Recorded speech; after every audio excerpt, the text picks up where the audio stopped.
नमस्ते बच्चों, my self Jaiswal sir. हम पढ़ रहे हैं class 10th science chapter carbon and it's compounds. Last class में हमने ये देखा था कि कोवेलेंट बॉन्ड्स क्या होते हैं। Now we will see the compounds which are having covalent bonds, उनका नेचर कैसा होता है। सो कोवेलेंट कंपाउंड्स की properties of covalent compound.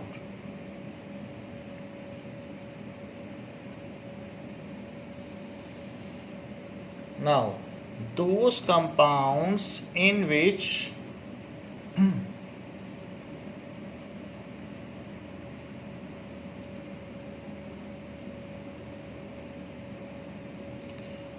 molecules are having covalently bonded, जिसके molecules covalently bonded हों, covalent bonds between constituent atoms, between constituent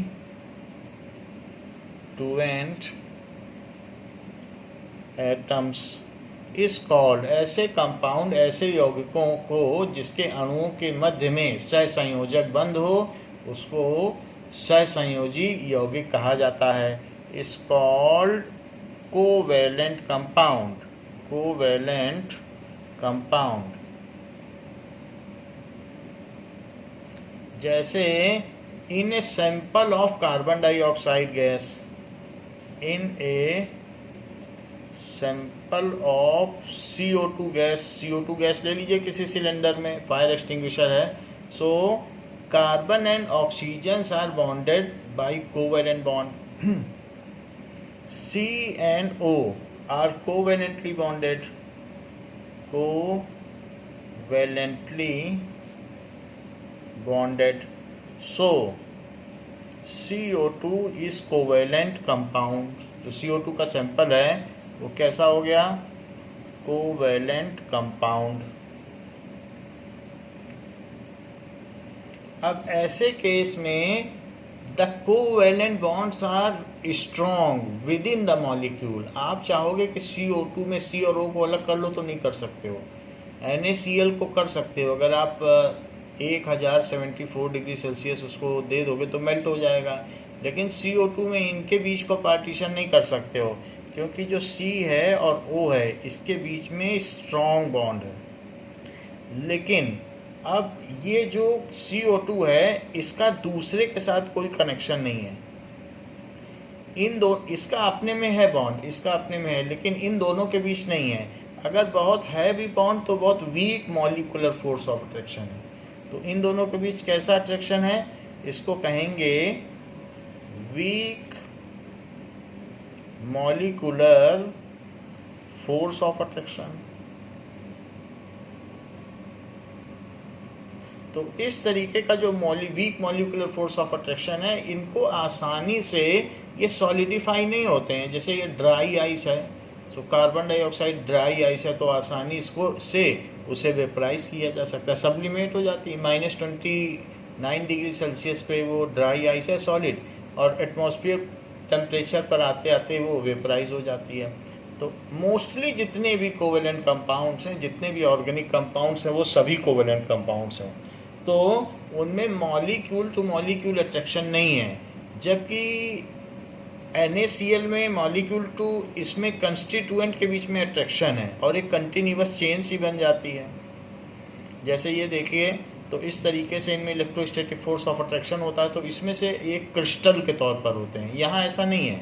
when they are heated then various molecule get escape, तो इसलिए इनका जो melting point है वो low है। So they are bonded by weak van der Waals force. इस चीज़ को कहते हैं, वॉन डेर वाल एक साइंटिस्ट का नाम है। So weak van der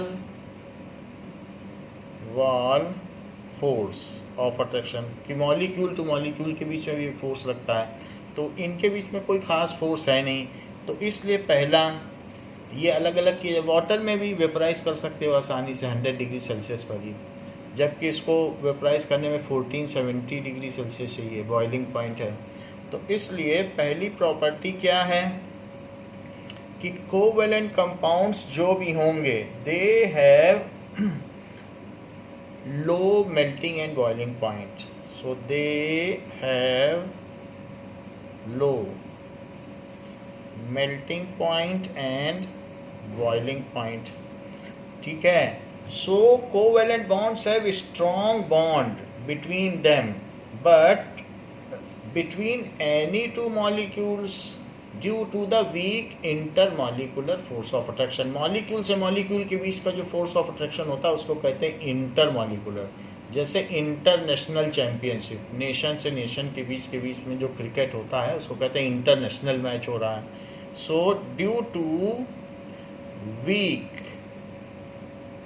intermolecular force of attraction, intermolecular force of attraction, बहुत सारी चीज़ें हैं। जैसे आप इतना वीक है कि ज़्यादातर O2, H2, Cl2 सभी तो हैं, और इसके अलावा I2 सब्लिमेट होता रहता है, उसमें से आप देखो वेपर्स निकलती रहती है, पर्पल कलर का होता है, सब्लिमेबल है। और HCl, ये सारे गैसेज हैं। इसके अलावा CH4 गैसेज है, मीथेन गैस है, ईथेन गैस है जो LPG में भरी रहती है, सभी तो गैसेज हैं। और CO2 भी गैस है, NH3 भी गैस है। तो सब कोवेलेंटली बॉन्डेड है, सब गैस है, ज़्यादातर गैस हैं, और थोड़े बहुत लिक्विड भी हैं। तो आप जानते ही हो कि लिक्विड में उनका कितना लो मेल्टिंग पॉइंट है। जैसे एसीटोन हो गया तो 56 डिग्री है, तो एसीटोन। सो वीक बॉन्डर या weak intermolecular force of attraction होता है। तो ये रीज़न है। They do not have free electrons, इनमें कोई फ्री इलेक्ट्रॉन्स ऐसे कोई है नहीं, यहाँ तो साझेदारी हो रही है। So they are poor conductor of electricity, they do not have free electrons, so they are poor conductor of electricity। कुछ ऐसे भी हैं जो क्रिस्टलाइज हो जाते हैं, जैसे शुगर है, वो कोवेलेंट है C12H22O11, केन शुगर, गन्ने की शुगर। तो कुछ क्रिस्टलाइज हो जाते हैं, वरना जनरली तो सभी लिक्विड होते हैं, और मोस्टली तो गैसेस होते हैं। तो इस तरीके से कार्बन कंपाउंड्स का है। Now we will see the in text question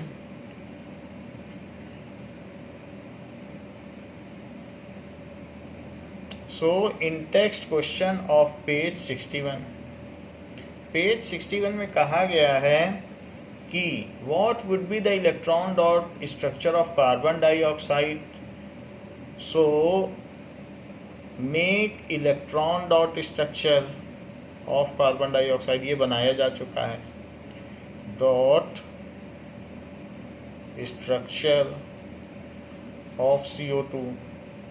second है what would be the electron dot structure of sulphur, तो एसिड का भी बनाया जा चुका है। What would be electron dot structure of sulphur which is octaatomic and have a ring shape, जिसमें 8 atom होते हैं, which is octaatomic, that is S8 and has ring shape। तो इसको भी हम लोगों ने कर लिया है कि इसका क्या स्ट्रक्चर होगा। अब हम देखेंगे कि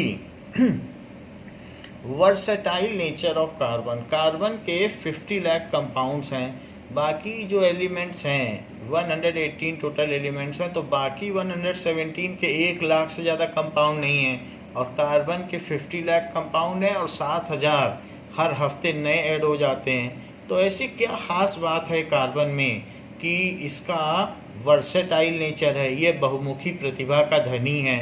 so let us retro inspect in this feature what is the additional property of carbon which makes it versatile. So versatile nature of carbon.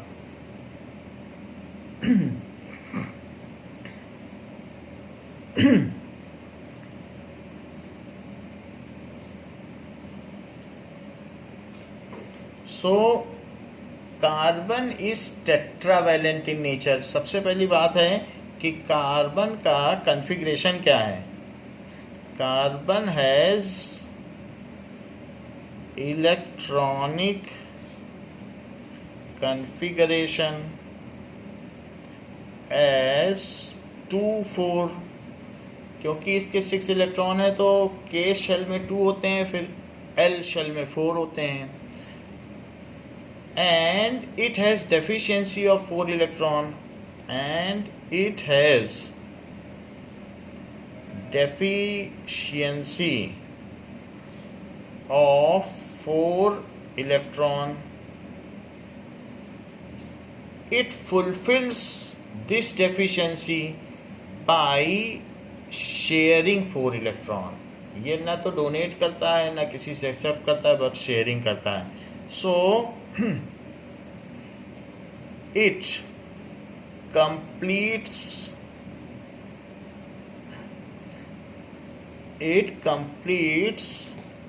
its octet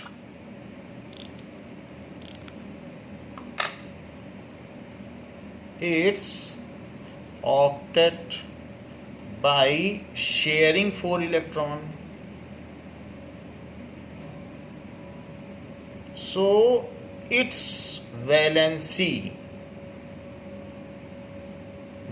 क्या होती है? Combining capacity of any atom is known as its valency. तो ये 4 atom जो बाहर के हैं उनसे दूसरों से कंबाइन कर लेता है, तो वैलेंसी की डेफिनेशन भी आनी चाहिए, वैसे ये 9th में थी। So combining capacity of atom is called its valency.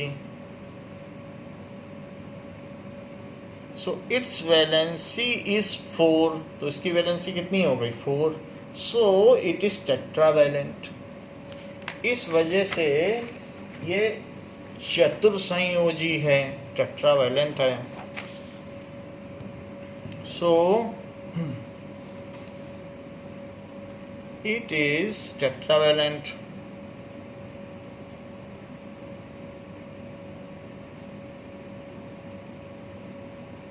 Now ये टेट्रावैलेंट है, तो ये तो बात हमने देख लिया। There are 2 major factors which makes it versatile. 2 मुख्य कारणों की वजह से ये बहुमुखी प्रतिभा का धनी है। There are 2 major factors which make it versatile, which make it versatile। 2 factor हैं। तो फर्स्ट फैक्टर क्या है? that is carbon has unique ability to form bond with other atoms। तो ये दूसरे एटम्स के साथ बॉन्ड बना लेता है। सो 2 अलग अलग प्रॉपर्टी हैं, तो दूसरों के साथ भी बनाता है, खुद के साथ। So carbon has unique ability to form bonds with itself, form bonds with itself, खुद के साथ कर लेता है. So it has high capacity of catenation. This self-linking property of carbon atom is called catenation. तो सेल्फ लिंकिंग प्रॉपर्टी किसी में भी होगी, जैसे सल्फर है तो वो 8 के साथ जुड़ गया तो ये उसका कैटिनेशन है. फॉस्फोरस भी हमने पीछे देखा P4 बना रहा है तो वो कैटिनेशन है. लेकिन कार्बन के केस में ये 1000, 10,000 और लाख तक पहुंच सकता है. जो हमारा कोहिनूर डायमंड है उसमें मिलियंस ऑफ कार्बन एटम्स एक दूसरे के साथ जुड़े हैं और वो प्योर कार्बन है. तो मिलियंस एंड मिलियंस हैं, वो कैटिनेट कर रहे हैं, कार्बन ही कार्बन जुड़े हुए हैं. और इतना हार्ड है कि डायमंड कितना हार्ड होता है आप समझते हैं. तो the self linking property of atom is called catenation. The self linking property of atoms is called catenation. So इसका एग्जाम्पल क्या हो गया? Sulphur, that is S8, sulphur, P4, phosphorus. तो इस तरीके से फॉस्फोरस हो गया. और कार्बन है तो ये बहुत लार्ज होता है, उसमें डायमंड में भी ये चीज़ होती है. डायमंड में भी मिलियंस हैं, सब कार्बन ही होता है डायमंड. और ग्रेफाइट जो पेंसिल लेड से हम लिखते हैं, इन सभी में सेल्फ लिंकिंग प्रॉपर्टी है. सो और किसी किसी में कोई दो ही बना पाते हैं, जैसे O2N2, तो उनमें दो की लिंकिंग की प्रॉपर्टी. H2 वो ज़्यादा कैटिनेट ही नहीं कर पाते हैं. सो जहाँ पर सल्फर 8 तक कैटिनेशन कर पाता है वहीं ये लाखों तक कर पाते हैं. सो कार्बन कैन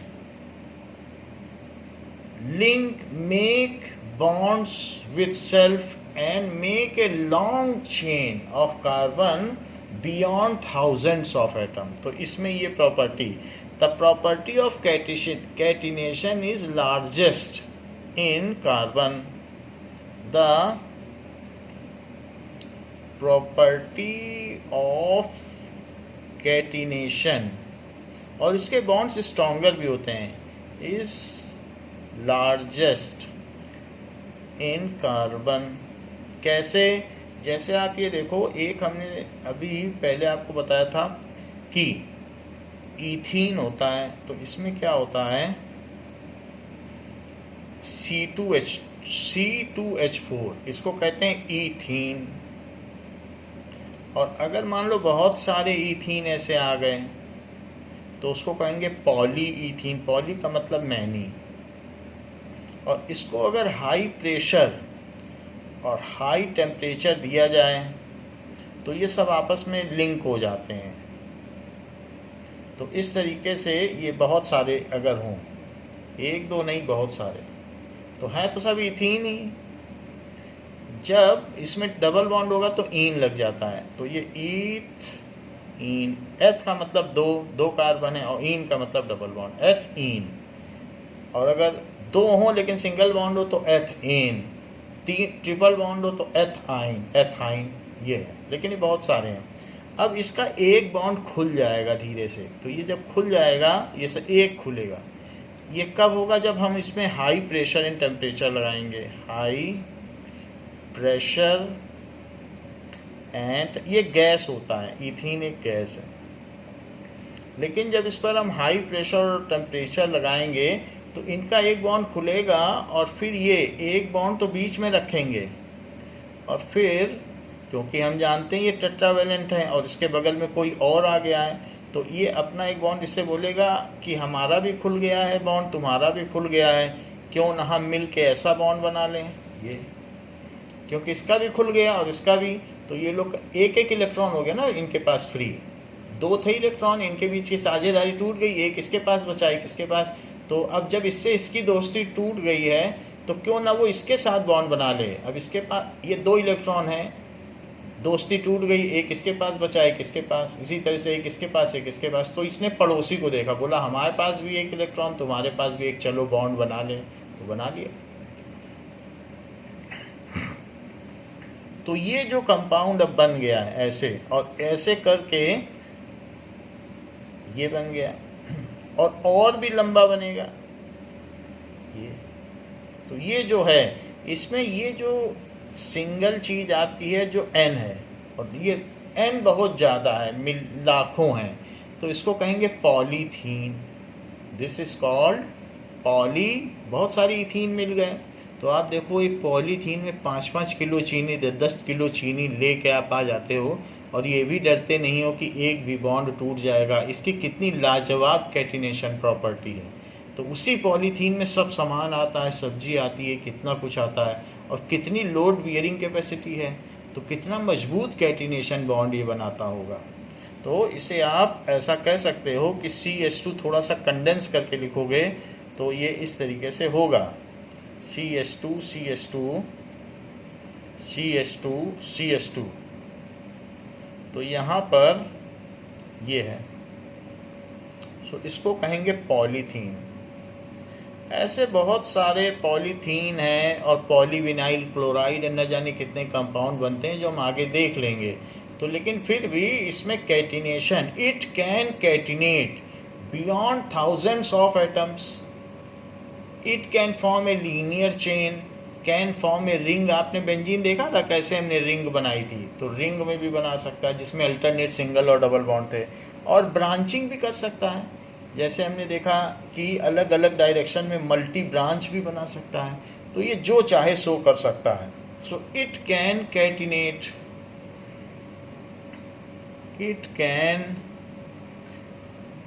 कैटिनेट, ठीक है, बियॉन्ड थाउजेंड्स ऑफ एटम। इतना ज़्यादा स्ट्रेंथ है इसमें, टेंडेंसी है, बियॉन्ड थाउजेंड्स ऑफ एटम, जबकि दूसरों में ये 8 तक ही लिमिटेड है। इस तरीके से एंड फॉर्म, और क्या कर सकता है, लीनियर कंपाउंड, लीनियर कंपाउंड बना सकता है चाहे।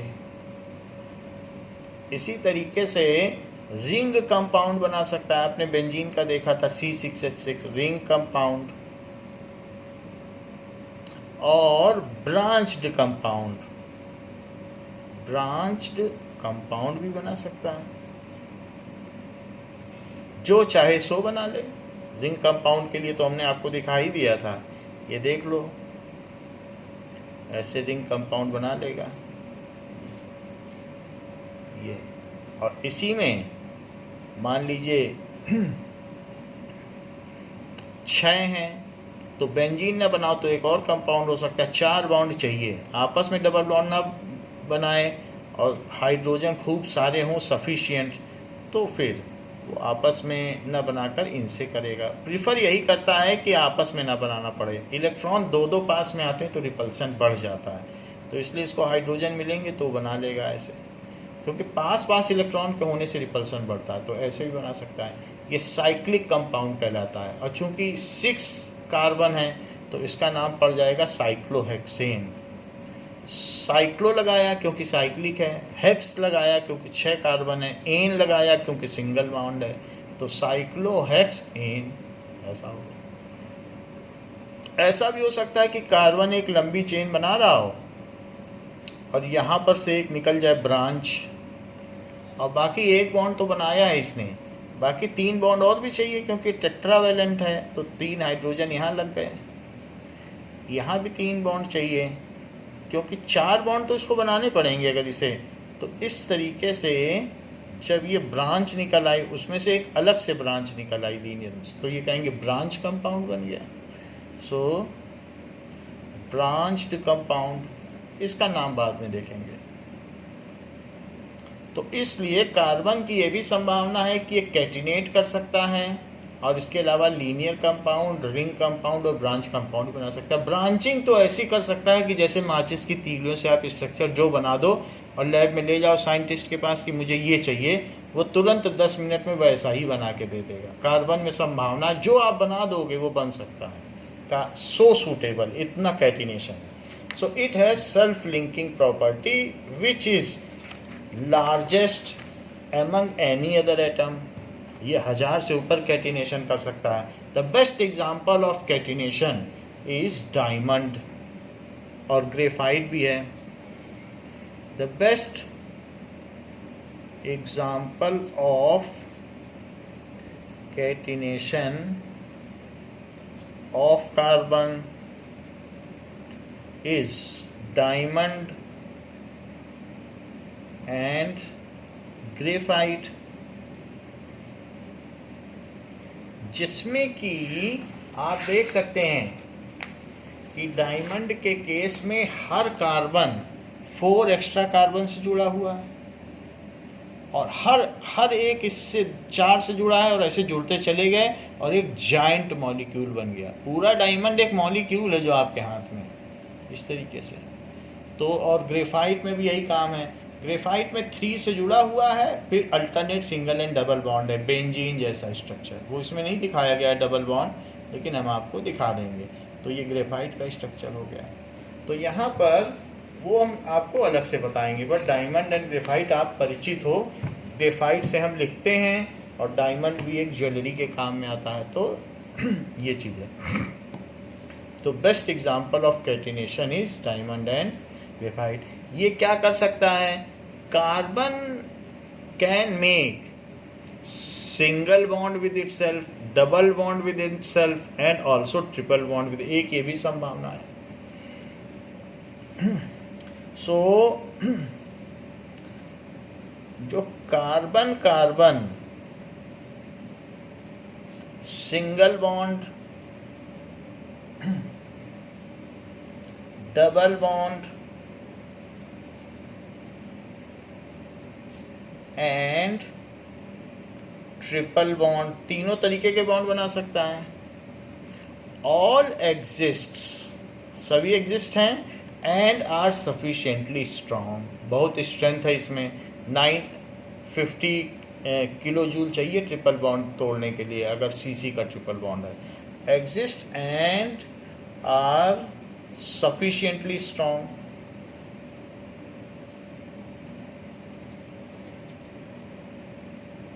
तो इस तरीके से न ये सिर्फ कैटिनेट करता है, बल्कि सिंगल, डबल और ट्रिपल बॉन्ड भी बनाता है। दूसरी इसकी प्रॉपर्टी है, कार्बन कैन मेक, ये जो भी है कंपाउंड बना सकता है, तो किसके किसके साथ बना सकता है? So it has valency of 4,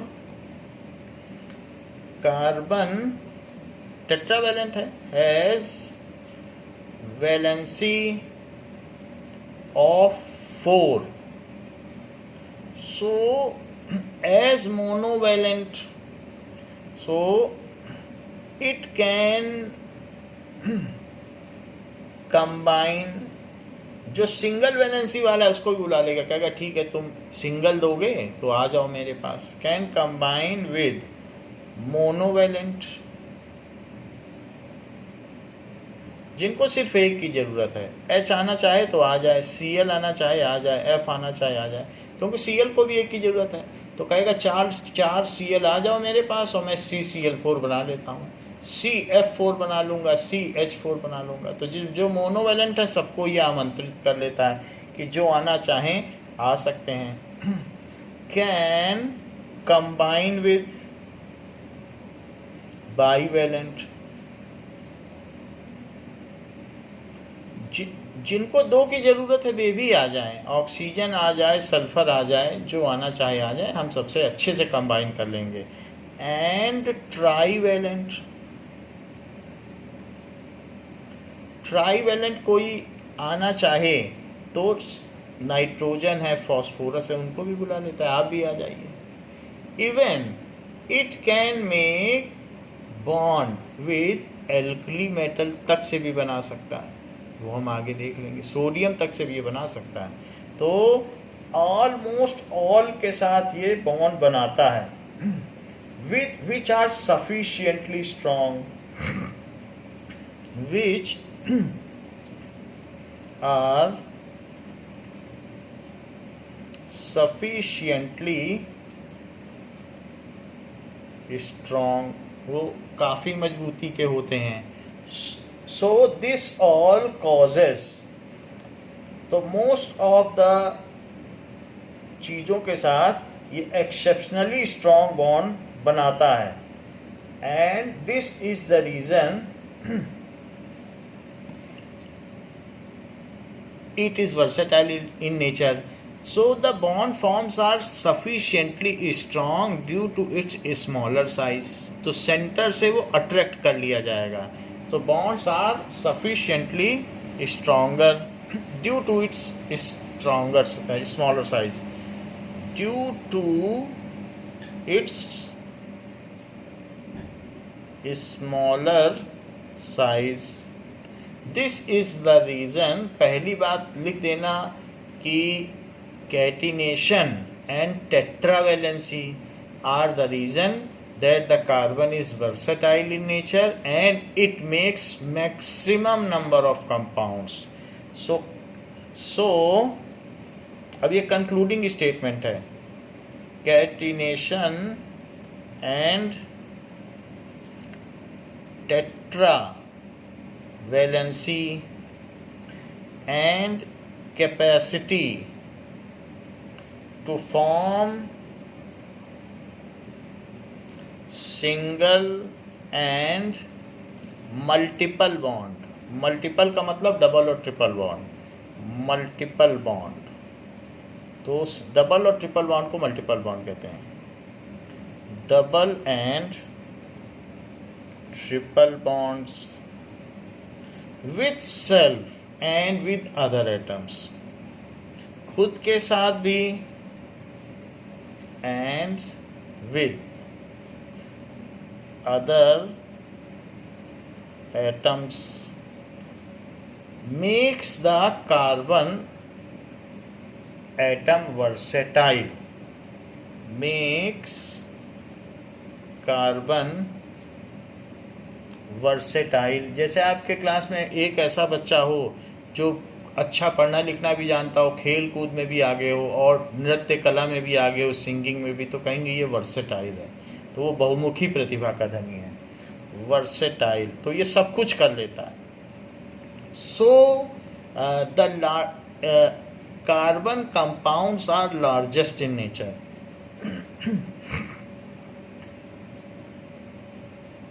compounds are largest in nature. और इसी वजह से इसको इतना स्पेशल स्थान मिला है कि जो कार्बन कंपाउंड्स हैं उनको ऑर्गेनिक केमिस्ट्री के नाम से पढ़ा जाता है. बाकी कंपाउंड्स इनऑर्गेनिक केमिस्ट्री और कार्बन को स्पेशल दर्जा कार्बन कंपाउंड्स. एक चैप्टर भी 10th में दे दिया कि कार्बन एंड कंपाउंड्स, इतना स्पेशल इसको स्टेटस है. तो यहाँ हमने ये बात देख ली. नाउ बाकी जो बातें हमने आपको बताई वो यहाँ लिखा हुआ है कि पहले वाइटल फोर्स थ्योरी आई, फिर उसके बाद फ्रेडरिच हूलर ने ये बात की कि उन्होंने अमोनियम साइनेट से यूरिया बनाया. ये सब चीज़ें हमने आपको बता दी हैं कि फिर क्या क्या हुआ, वाइटल फोर्स थ्योरी क्या है, तो इसमें भी आप देख सकते हैं. Now allotropes of carbon.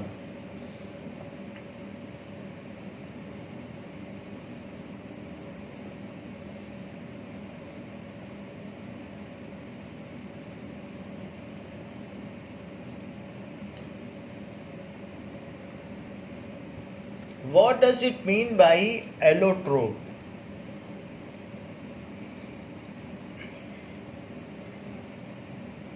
Allotrope क्या चीज़ होती है? That is the various physical form और structures in which an element can exist. The various physical form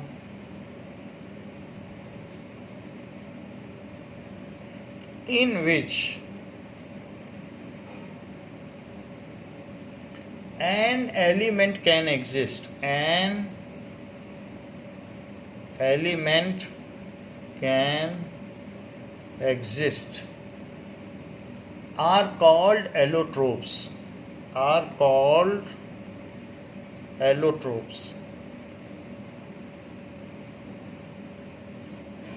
of the element.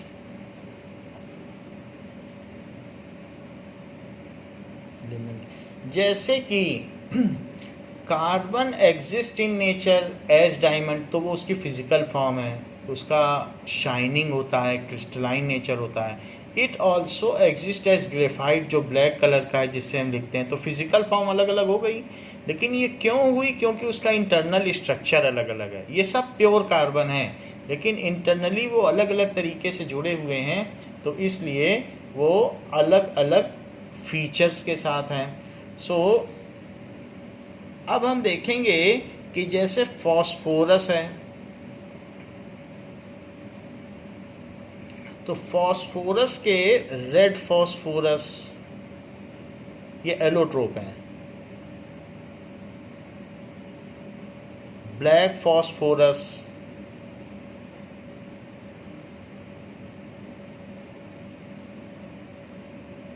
And white phosphorus. So phosphorus के केस में ये है RUS, O नहीं होगा इसमें, फॉस्फोरस लिखिए. सो फॉस्फोरस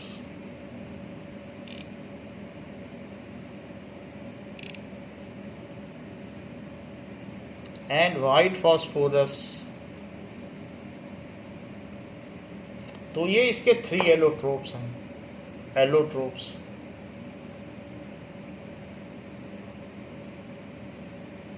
तो 3 अलग अलग फॉर्म में पाए जाते हैं, क्योंकि उनका स्ट्रक्चर अलग अलग है, इसलिए ऐसे पाए जाते हैं. हमने आपको बताया कि फॉस्फोरस इस तरीके से भी होता है कि 3 बॉन्ड बनाता है. हमने पीछे बताया था कि P P P, क्योंकि उसकी 3 की वैलेंसी है. फॉस्फोरस क्या है? दैट इज़ 2 8 5, तो 3 बॉन्ड बना लेता है. लेकिन कभी अगर इसको ये चांस मिले कि इसके बगल में कोई आ जाए, तो ये अपने बीच का बॉन्ड तोड़ लेगा और उसके साथ बॉन्डिंग करेगा, तो वो फिर दूसरा एक स्ट्रक्चर हो गया. तो ये है. फिर ये इधर इधर भी करेगा, ऐसे है. फिर कोई आ जाए तो फिर अलग तरीके का करेगा. तो इस तरीके से ये इसके एलोट्रोप्स हो गए. ऐसे ही सल्फर के क्या एलोट्रोप हैं? तो एक मोनोक्लिनिक सल्फर, एक रोम्बिक सल्फर. मोनो एक क्रिस्टलाइन फॉर्म है, एक पाउडर्ड फॉर्म है. मोनो क्लिनिक सल्फर और रोम्बिक सल्फर, उनके स्ट्रक्चर के बेस में, बस जानकारी के लिए कि सभी के एलोट्रोप पाए जाते हैं. अब हम कार्बन के एलोट्रोप देखेंगे. सो कार्बन के कौन कौन से एलोट्रोप्स हैं? So carbon has various allotropes. Carbon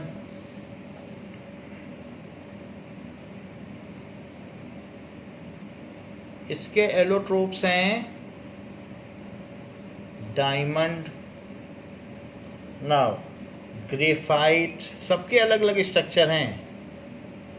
graphite, इसके अलावा फुलिरीन्स, जिसको कि बकमिंस्टर फुलिरीन भी कहते हैं फुल नेम, अदरवाइज फुलिरीन. कोक, तो कोयले में से अगर जो दूसरी गैसेस हैं NO2 SO2, अगर उसको हीट कर दो, कैल्सिनेशन कर दो, तो सारी गैसेस निकल जाएंगी, सिर्फ कार्बन बचेगा. तो किसी बंद लोहे के डिब्बे में अगर आप उसे गर्म करेंगे तो सारी गैसेस निकल जाएंगी, बहुत हल्का सा कोयला बचेगा. उसको कोक कहते हैं, प्योर फॉर्म ऑफ कार्बन. तो ऐसा किया जा सकता है. नाउ कोक हो गया. इसके अलावा लैम्प ब्लैक, लैम्प ब्लैक जो इंक होती है, जैसे हम लोग क्या करते हैं, किसी चीज़ को जलाते हैं और उसके ऊपर एक दिया रख देते हैं तो उसमें कालिख लग जाती है, तो वो लैम्प ब्लैक है. सो ऐसे बहुत सारे इसके होते हैं, चारकोल, कोक. तो there are a number of allotropes, जिसकी कि हम लिस्ट बाद में देख लेंगे. However it is of our concern to discuss the structure of diamond, graphite and fullerene. So these are the allotropes. So diamond,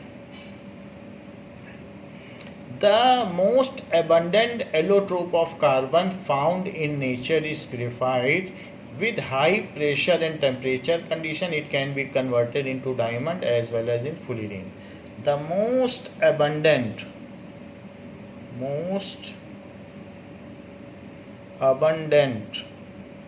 और most stable भी है, जो स्टेबल है वही पाया जाएगा, and most stable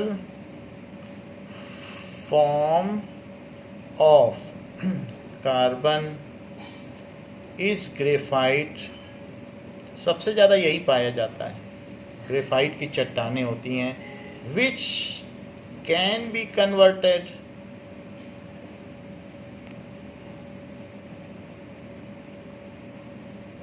into diamond with high pressure and temperature condition. With high pressure, American diamond उसी को कहते हैं. हम ग्रेफाइट को इसमें बदल देते हैं, पेंसिल किलर को हीरे में बदल दो, ये अमेरिका में होता है. एंड टेम्परेचर कंडीशन,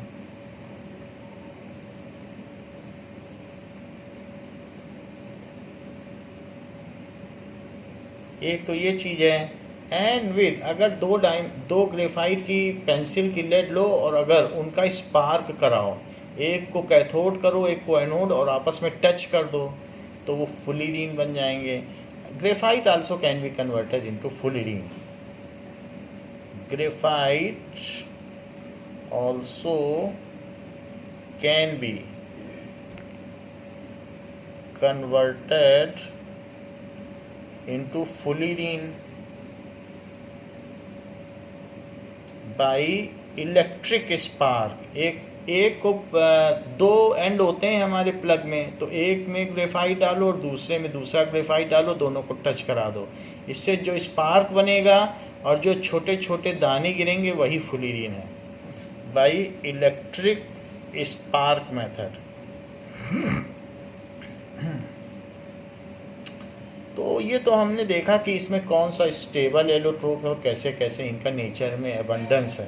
अब हम देखेंगे तो ये एक तरीके का सिंथेटिक एलोट्रोप है, इसे बनाया जा सकता है, नेचर में नहीं पाया जाता. ये दोनों नेचर में पाए जाते हैं. So let us see the structure of diamond.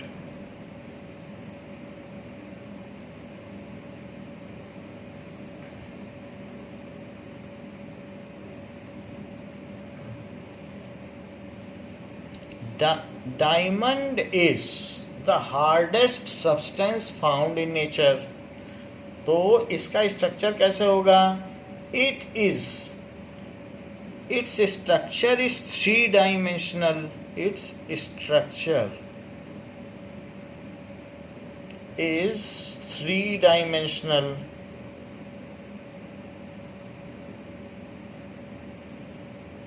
In which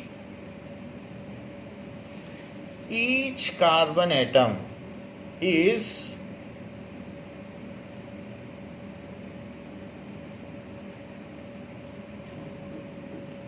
bonded with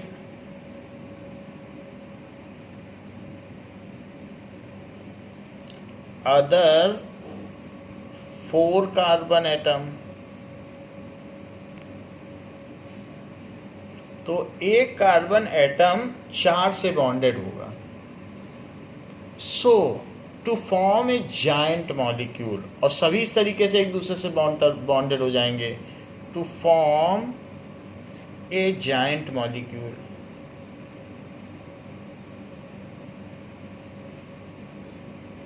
जैसे कि किस तरीके से बॉन्डेड होगा? तो ये कार्बन एटम है. सो कार्बन एटम 4 से बॉन्डेड होगा, तो एक तो इसकी बॉन्डिंग दूसरे कार्बन एटम से हो गई, नाउ एक से हो गई, फिर इधर भी हो गई और इधर भी हो गई. तो इस तरीके से इनकी बॉन्डिंग है. यानी आप ये कह सकते हैं कि ये तो यहाँ पर भी इसी तरीके से हो जाएगी. और यहाँ पर भी ऐसे हो जाएगी, फिर यहाँ पर भी ऐसे हो जाएगी। तो इसके पास 4 फेस हैं। 4 फेस का मतलब अगर आप देखें तो 4 तरीके के इसके पास फेसेज हैं, तो इसे टेट्राहीड्रल कहा जाएगा। सो 4 फेस हैं, एक ये फेस हो गया। इसी तरीके से ऐसे भी आप देख सकते हैं कि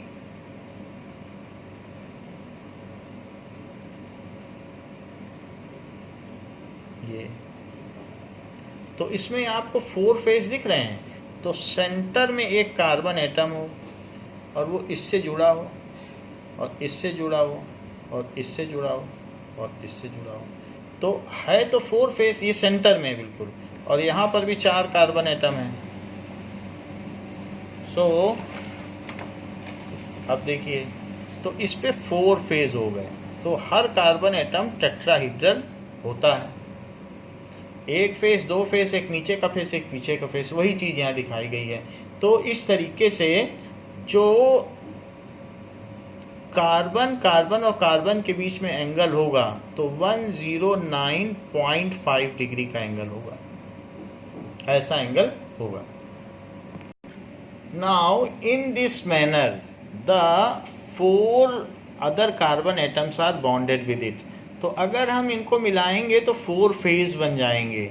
तो अगर आप इसको यहाँ से मिलाएंगे तो एक फेज बनेगा, यहाँ से मिलाएंगे तो दूसरा फेज, पीछे मिलाएंगे तो तीसरा फेज बन जाएगा, और नीचे तीनों बॉल को मिलाएंगे तो चौथा फेज बन जाएगा।